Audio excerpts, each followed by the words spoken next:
trial, I was made to be a murderer.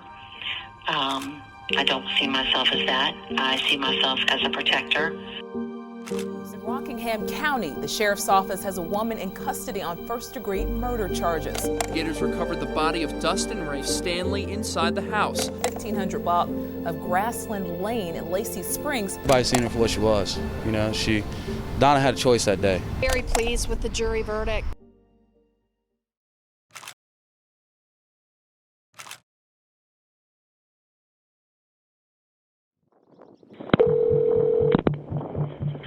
Where's your emergency? It's 1553 Grassland Lane. What's going on? My boyfriend, he ripped off my clothes and put his hands around my neck. What's his name? His name is Dustin Stanley.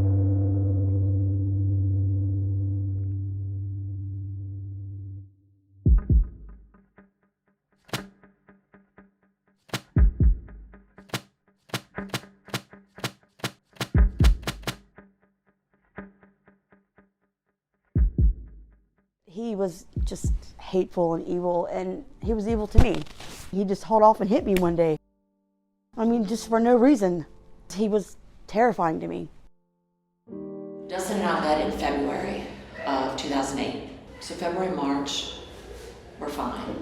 And then things started to change. He started to become obsessive. There was a lot of fights. I would say probably 3-4 fights a day. I would come home, there would be holes in the wall, there would be all kinds of damage done, and I would ask my mom, and she would just try to brush it off. And I was a very mature 11-year-old. I knew what was going on, and I knew what I had already observed.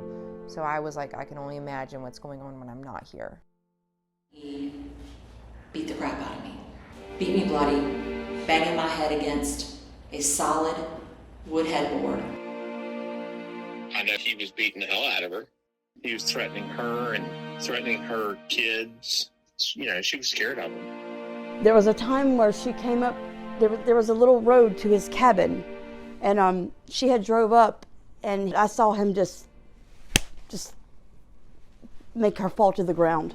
He just knocked her down like it was nobody's business, and I hate it. There was a time when Dustin took the phone cord and wrapped it around my neck. The cord was very, very tight. I do believe he was trying to choke me.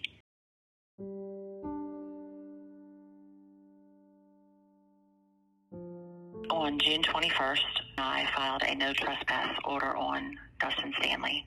But that piece of paper meant nothing. It just meant nothing because the very next day he's there. He's there.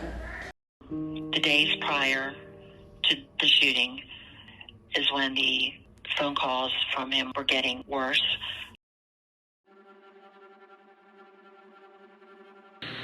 Donna, you better answer your damn phone. You better answer your fucking phone. I'm telling you, that you know what to get before you answer your phone.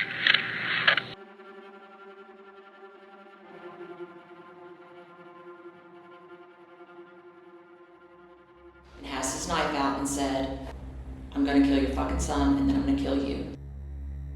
What we've also been able to find in the research is that if someone threatens to kill you, if you don't change XYZ behavior, that given time and opportunity, they will kill you. Like that, I've never in all of my research in all the years found a statistical correlation that was higher than that specific one. Dustin tried to enter my house through the garage door, and I knew my son was sleeping inside the house. In my mind, all I kept thinking about is he's gonna kill my son.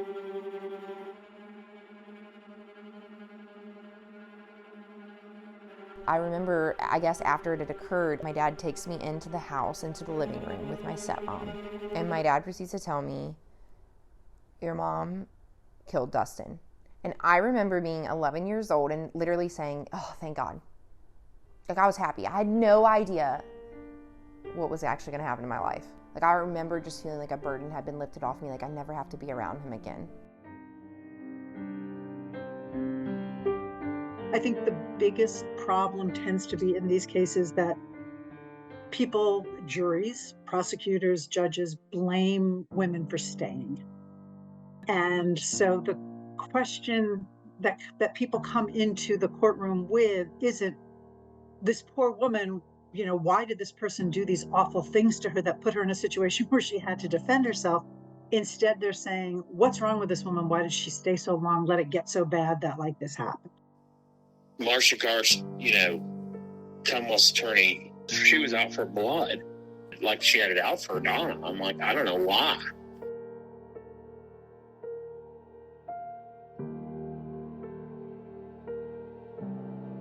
Because she wanted to meet with me. And so I go to her office. I was by myself. She sits me down and says, look, here's the deal. We're going to make sure you do life in prison with her. Unless you say that she wasn't beaten. You're getting life in prison, or you can have your life back.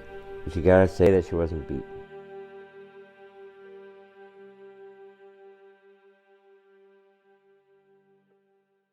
I specifically remember him telling the judge that he's never represented a female before, which I felt very scared at that moment.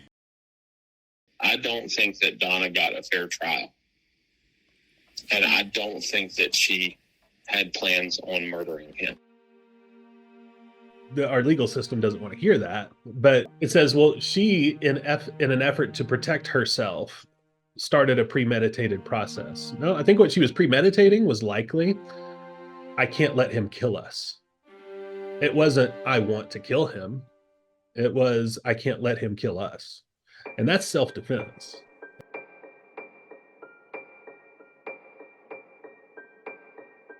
And I remember like that feeling, like that magnitude of just feeling like your life is over. It's almost like someone's dead, but they're not.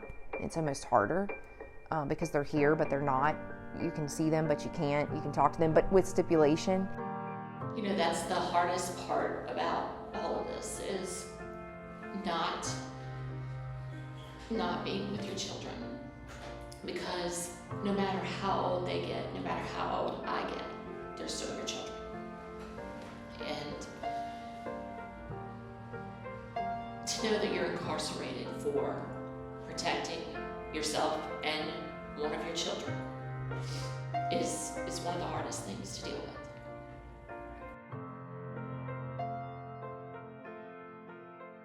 Orem police say 20-year-old Sandra Robles was strangled to death Teenager by her killed, boyfriend. police say, by her ex-boyfriend. 20-year-old is behind bars, accused of shooting and killing his girlfriend. Orders of protection that don't do any good, and a domestic violence victim who couldn't get away.